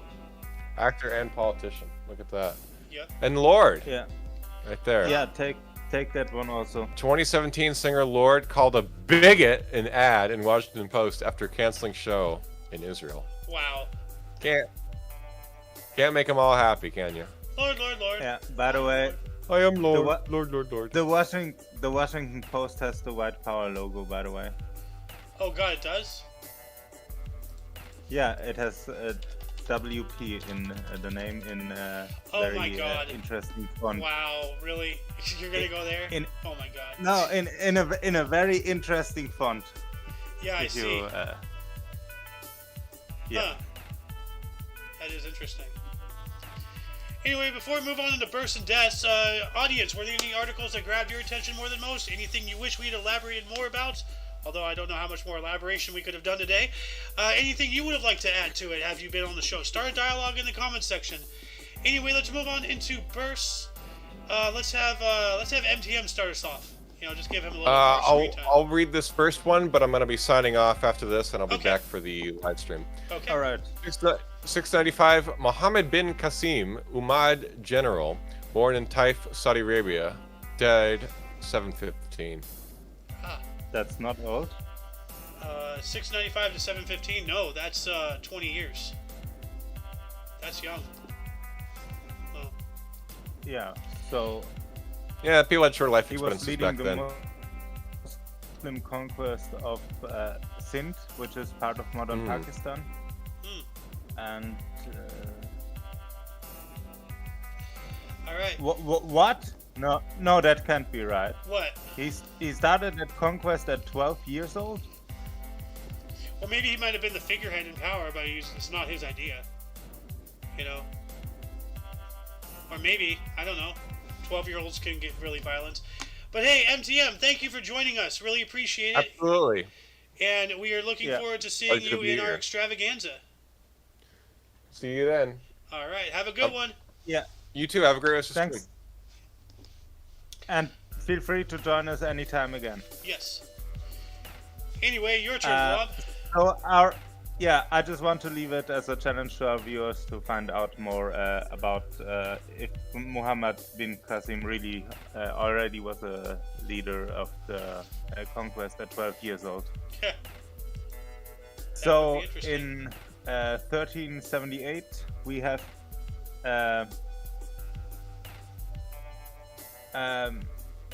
Pope, how do you pronounce it? Pope Calixtus III, also known as Alfonso de Borja, that was his civil name. He was head of the Catholic Church and ruler of the Papal States from 1455 to 1458. He was born in the Kingdom of Valencia and died in 1458. Dang. And in 1491 we have Jacques Cartier. He was a French explorer who claimed what is now Canada for France. He was born in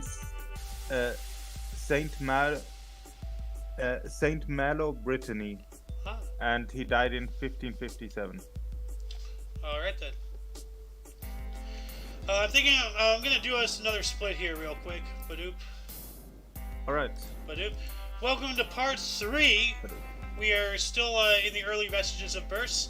We have Andreas Vesalius in 1514 was a Flemish physician and anatomist, de Humani Corporis Fabrica, born in Brussels, Habsburg, Netherlands, which is now Belgium, died in 1564. All right. And then let's see here. Where's there we go here. So your births don't even start till the 1900s. So gonna move on. Bonnie Prince Charlie. Hey, I know that name. Born on the state in 1720, he was an English pretender to the throne during the Jacobite Revolution. Born in Palazzo Muti, Rome, Papal States. Died in 1788, I believe, through execution. No, a stroke. But yeah, he was not able to claim his throne. And then, ooh, this guy. Yeah, I confused it earlier. I thought I had the first thing in the births, but I had the first thing in the deaths actually written down for later.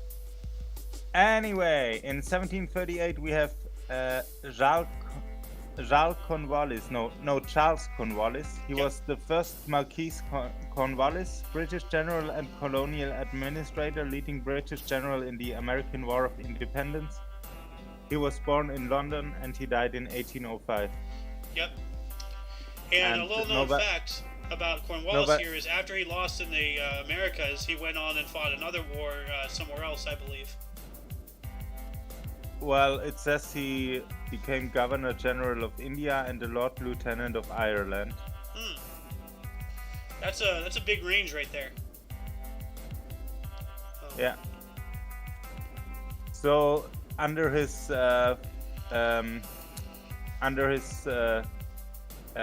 so the British forces under him, they signed the terms of surrender to George Washington and Comte de Rochambeau at Yorktown in 1781, by the way. All right. So the war did last into the 1780s. Yeah, that ended the U.S. Revolutionary War. Yep. And a little known fact, or maybe, I don't know, but Cornwallis was in so much shame for losing to an army of rabble peasants and stuff, that he didn't personally hand his sword off to Washington in defeat. He had his second in command do it for him in his stead. What a coward! Wow. Yeah, he was so egotistical. He couldn't bring himself to accept surrendering to what he considered to be lesser people. Like you want to talk about racist? That guy was to his own people. You know. I mean, they just were some guys who drank beer in a pub and then thought we don't want to pay 95% taxes anymore. Yeah, no taxation without representation. Hey, you got a painter here. Yes, we have Henri Matisse, the French Impressionist painter in 1869. Today is his birthday. He painted the Odalisque and was born in Le Cateau, Cambrésis in France, and he died in 1954. Let's see what this painting France is. France Nudity. in France. Yes. Yeah. So this one here. So he painted that one. And Impressionist, that's when you're dotting. So this isn't brush strokes. He's like dotting the right. That's what Impressionist is. I don't know currently what. Painting has so many schools. It's really confusing, actually. It says here, Impressionism was a 19th century art movement characterized by relatively small, thin yet visible brushstrokes, often composition, emphasis on accurate depiction of light and its changing qualities. I'm going to add this in the underbar as well. Ordinary subject matter, unusual visual angles, and inclusion of movement as a crucial element of human perception and experience. Yep. I would make a joke if we were not on the show about unusual angles. Oh my god. But it's your turn, and we talked about his plan earlier. Yes, the Marshall Plan. We have George Marshall, born on this date in 1880. He was a U.S. General and U.S. Secretary of State from 1947 through 49, who authorized the Marshall Plan and got the Nobel Prize in 1953 for that, it sounds like. He was born in Uniontown, Pennsylvania, and died in 1959. And indulge me, what was the Marshall Plan yet again? The rebuilding of Western Europe after World War yes. II. All right, yes, that is true. We also have... So that's why Western Europe became economically strong very quickly again. Yeah. Otherwise, I probably wouldn't be on the show. Yeah. So let us all thank this guy for his plan, and he earned that Nobel Prize back in the day when the Nobel Prize actually meant something. So, yeah. We also have Guy Millet. I'm sorry. It's probably the Nobel Peace Prize, but I tried to look it up. Yeah, it just says Nobel, but as we Yes, it's the Nobel Peace Prize. It was awarded to George Catlett Marshall for proposing and supervising the plan for the economic recovery of Europe. Good. And as you saw, it brought stability to Europe. Yes, we needed that really badly. Maybe somebody else who brought stability to Europe was Guy Millet, born on this date in 1905. He was a Prime Minister of France from 1956 through 57, born in Flers, France, and dying in 1975. So, 70 years roughly. And then you got one in 1908. Somewhere. Yes, in 1908 we have Simon Wiesenthal, Jewish Austrian Holocaust survivor and Nazi hunter, who was founder of the Wiesenthal Center also. He was born in Buchach, Ukraine. He died in 2005, and the Simon Wiesenthal Center in, I think, Ludwigsburg. It is the center in Germany where Nazi crimes are investigated, and then afterwards they are given to the police or the prosecution if there is a what you Americans would call a probable cause. Yeah. You got another one here, 1928, yeah. Yeah, so they can investigate further then. And in 1928 we have Amarillo Slim. That's his nickname. His actual name is Thomas Brenton. He's an American Hall of Fame professional poker player. He won the 1971 WSOP main event, World Series of Poker. He was born in Amarillo, Texas, and he died in 2012. All right, poker. Yes, he won the bracelet 1971. We also have Salman bin Abdulaziz Al Saud, born on this date in 1935. He's 87 today. He's the current king of Saudi Arabia, serving from 2015 to present. Born in Riyadh, Saudi Arabia. So happy birthday to that guy. Happy birthday, Mr. King. And then we also have Anthony Hopkins, 1937, a Welsh actor, Elephant Man, QBVII, Magic Bounty, born in Port Talbot, Glamorgan, Wales, and he is 85. Happy birthday to him, too. Hannibal, by the way, Hannibal Lecter. Oh, he played, oh yeah, Hannibal. Okay, yeah, that's why it looks familiar. Yes.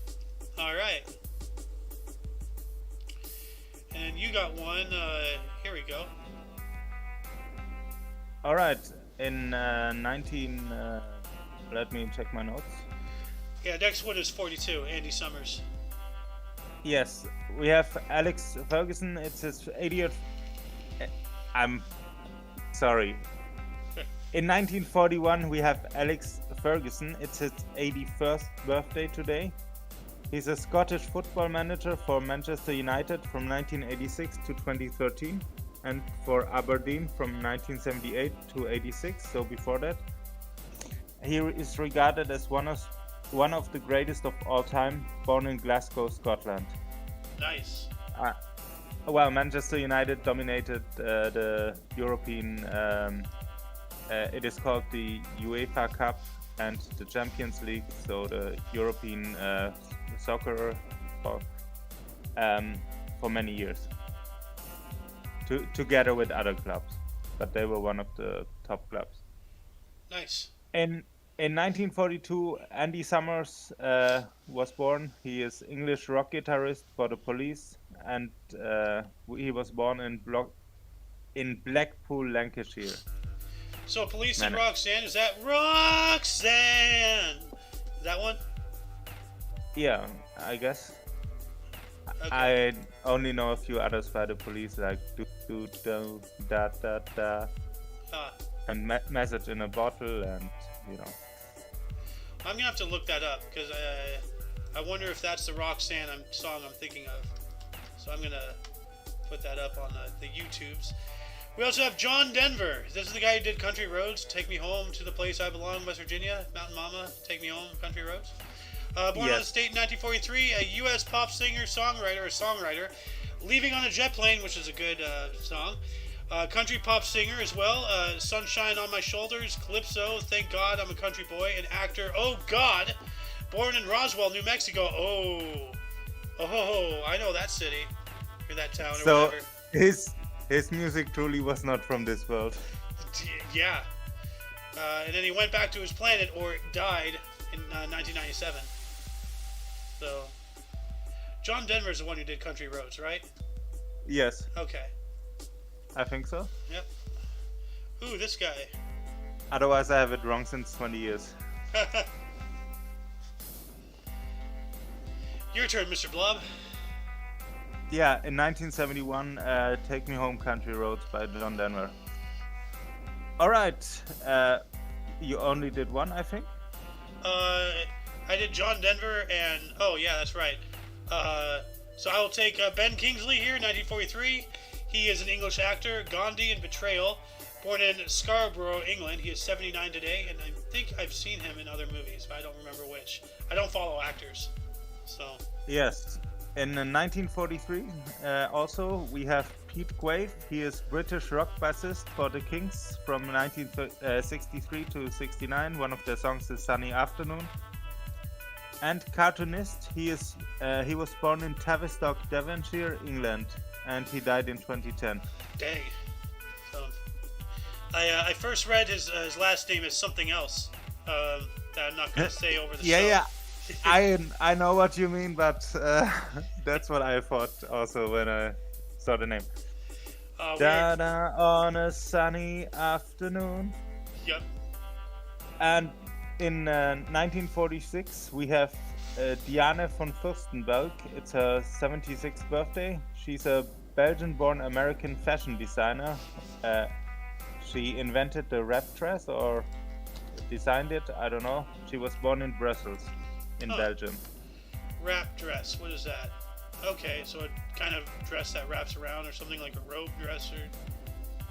Huh. If that is what I think it is, it's a nice thing. That's a cool dress. Let me look it up. We also have in... What's up? No, that's not the one I thought it is, but it's also nice. We also have in 1947, Burton Cummings is a Canadian rock singer, songwriter, and keyboardist. Guess Who? These Eyes. Born in Winnipeg, Canada. Alright. And then we have in 1948, we have Donna Summer, a U.S. disco and pop singer-songwriter. Love to Love You Baby on the radio and Last Dance. Born in Boston, Massachusetts, dying in 2012. And she also slaughtered MacArthur Park, by the way. She what? She slaughtered it. She destroyed it. Huh. She did a disco version which did not live up to the original. Oof. So she slaughtered it in a bad way. Yeah, but it wasn't her fault. It was the fault of the producers who pushed it to her. In 1951, we have Tom Hamilton, American rock bassist for Aerosmith. For example, the song Dream On. He was born in Colorado Springs in, surprisingly, Colorado. Yeah. Dream on, yeah. I'm a bad singer. That's okay. I probably In made everybody's ears bleed.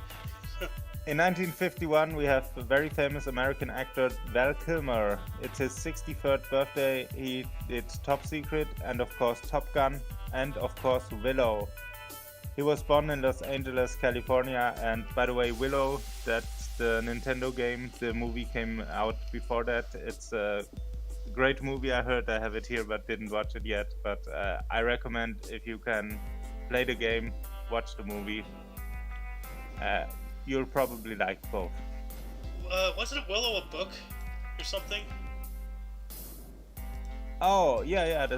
I think that was a book series first, and then they did the movie and then the game.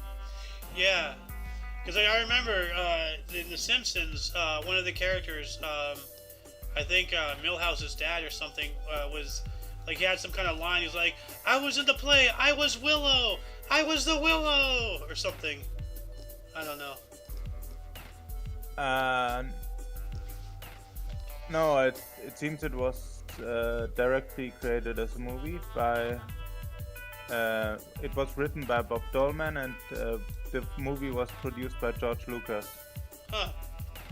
Oh, and they also did a new movie and TV series, but we talk about the 1988 movie here, of course. Huh. So the idea was conceived in 1972, and it took apparently 16 years then from the idea to the finished movie. Dang. Well, I mean, like, apparently Black Adam was in the works since 2008, and it just released this year. So a lot of projects, really, take a long time for one reason or another. Yeah. Anyway, 1962, we have Jennifer Higdon, is a U.S. classical music composer, 2010 Pulitzer, 3 Grammy Awards, as well as an educator, Curtis Institute of Music, 1994 through present, born in Brooklyn, New York. Happy birthday to that. And then, Yes. Wait a minute, I see 1950, Carl Reiner, double back, 1950, hold on, is that deaths or, 1950? Oh, you're at the wrong thing. We have one in 1977, and then we. Okay. I was reading. I was reading something else. Who's Carl Reimer? Carl Renner. We get to that later. Oh, is that deaths? Yes. Oh, okay, that's why. Okay, it says TDH deaths right there. I'm blind. I'm an idiot. Anyway, let's see here. Let's move on up here to we did that guy. We did that. 1977. 1977, we have Donald Trump Jr., a U.S. businessman and son of Donald Trump and Ivana Trump, born in New York City, New York. Wow. And as you know, Donald Trump is that guy who had that TV show where he fired everyone. Yeah, you're fired. And we also have Psy, born on the same date. So he is. So Mr. Gangnam Style is the same as Little Trump. He's a South Korean pop star, Gangnam Style, born in Seoul, South Korea. And as you've said, Blob, Gangnam Style is actually a really sad song. Yeah, I would invite our viewers to look up what the lyrics mean. Yeah. Because I don't know exactly, but it was talked about on a show that the lyrics are actually not very... Not as happy as the melody. Yes. Well, same as Pumped Up Kicks, That's about school shooting. So... I know. Yeah. And you don't like Mondays, I guess. I don't like Mondays. Oh, you said it. You said it. I made you say it. Anyway, in 1980, it's his 42nd birthday today. We have Richie McCaw. He's a New Zealand rugby player for the All Blacks. He was born in Oamaru, New Zealand. Ah. All right. And in 1995, we have our final birth for today. The American gymnast Gabby Douglas. She was born in 1995, 27th birthday today. Happy birthday. And he had great successes such as the 2012 Olympic all-around champion, 2012 and 2016 team gold. She was born in Newport News, Virginia. Huh. Wait, she was born in Newport News. That sounds like a newspaper. Yeah, it does, but there's actually, that's a city, I think there's a Newport News in Rhode Island, too. So, Also, if something happens there on the water, you have the Newport News. yes. Moving All on right. into deaths. Starting us off, we spoke about him earlier today in 192 AD. We have Commodus, was an emperor of Rome from 180 to 192. He was murdered at the age of 31 after a poison attempt. So, spoke about him at length earlier this show. So I will go on and move forward to 335. We have Saint Sylvester I was a Catholic pope and he died in office, as they usually do. And that's why the day today is called Sylvester in many countries. It's New Year's Eve in England. In America, but Sylvester in many countries. Okay. The more you know. Yes, and in 1719 we have John Flamsteed. He was an English astronomer and the first astronomer royal. Died at 73. He was born in 1646. Yeah, astronomer royal sounds like all these other positions, for various other artists and whatnot, or positions. So an actual royal position in astronomy for the king. Yes, indeed. Flamsteed was in 1675 made, quote, the king's astronomical observator, end quote, and with this became the first astronomer royal. In this role, he laid the foundation for the internationally renowned Royal Greenwich Observatory, which is also where the Greenwich Meridian Time came from. Yep. In 1950, we have Karl Renner, was an Austrian president from 1918. You skipped a few. I skipped a few? Yeah, we have one in 1775. 1775 is not on your list here. Oh, then I'll do it. It's Richard Montgomery, Irish general in the Continental Army during the American Revolutionary War. He died in the attack on Quebec at 37, and we talked about it earlier also on the events. Yes. That's why I included him here, but you look up the other list, so it's not there. Right, your turn. Yeah. Anyway, in 1950, we have Karl Renner, an Austrian president from 1918 through 20, as well as 1945 through 50. That's a big gap. He died at the age of 80. 5 years president is not that long. No, from 20 to 45. He served from 1918 through 20, so 2 years service, and then 25 years later, he did a 5-year service. And the interesting thing is that he became president after both world wars. Oh my God, you're right. What the hell? That's weird. Huh. That is bizarre. To look it up if he was on the. I would need to look it up quickly if he was on the Tyrol train. Huh. The what train? Oh, there was this train in Tyrol where they tried to murder all the important people at the end of World War II, but it was. Oh yeah, did we talk about that a while ago or something? It's kind of fuzzy in my memory. But we also have 1 year later, we have H. Guy Bedwell, a U.S. thoroughbred trainer, North American champion in wins ×7, earnings in 1918 through 19, first Triple Crown winner, so that's interesting. With Sir Barton, died at the age of 76. So rest in peace, H. Guy Bedwell. And then you got one here in 68. Alright, we have in 1968. The German chess master Karl Aarhus. He was German chess champion in 1950 and he died at 85 years old. Huh. And his son, who was, I think, Herbert Aarhus, yes, He was a great German chess player also, and known for his many chess puzzles, mostly checkmate in 2. Nice. Oh, checkmate in 2 moves? Yes. That's rough. Like, that's a kick in the teeth right there, my friend.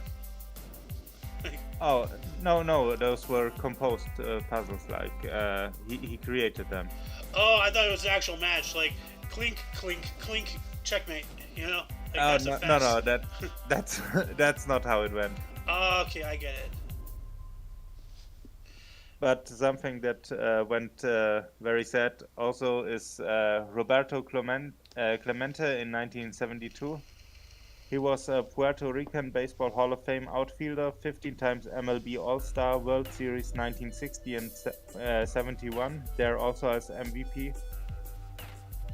He was playing for the Pittsburgh Pirates and died in a plane crash at only 38 years old, born in 1934. That's a tragedy. Like, I wonder if he's one of, because I remember, like, there was one instance where, like, an entire football team or something, like, died in a bus accident or some boat. I think it was actually a boat accident or something. I don't know. But yeah, there's a lot of crazy things that happen in history. Yeah, and there was also the plane crash with the entire Red Russian Army Corps that we talked about recently. Yeah, that one too. We also have Marshall McLuhan, died on this date in 1980. He was a Canadian writer and prophet of the digital age. The medium is in the message. Died at the age of 69, and he was born in 1911. Huh. And then in 1985, we have Ricky Nelson, a U.S. pop rock star. Hello, Mary Lou, It's Late, and Garden Party, as well as an actor, The Adventures of Ozzie and Harriet, as well died in a plane crash at the age of 45. That's not good. Hello, Mary Lou. Take my heart. Oh, sweet Mary Lou, I'm so in love with you. And I butchered that completely. Back to All you, right. you got 90. In 1990, we have Vasily Grigorievich Lazarev, cosmonaut on the Soyuz 12 and Soyuz 18A. He died at the age of 62. Cosmonaut. We need to pay more attention to the astronauts and cosmonauts and such of the world. You know, they, like, you know, there's a lot of people who've been in space now, but has, you know, compared to everybody else, it's still a pipe dream.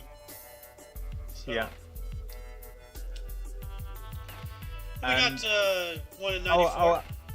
I just see one in 1993. We have Thomas J. Watson Jr., American businessman and politician. He was the president of IBM from 1952 to 1971 and a US ambassador to the Soviet Union from 1979 to 1981. So that's a career. He died of a stroke at 79. Dang. So wow. So he was a president of IBM, a businessman, politician, ambassador. That's, you know, there's not a lot of lines here, but this is one hell of a resume. So yeah.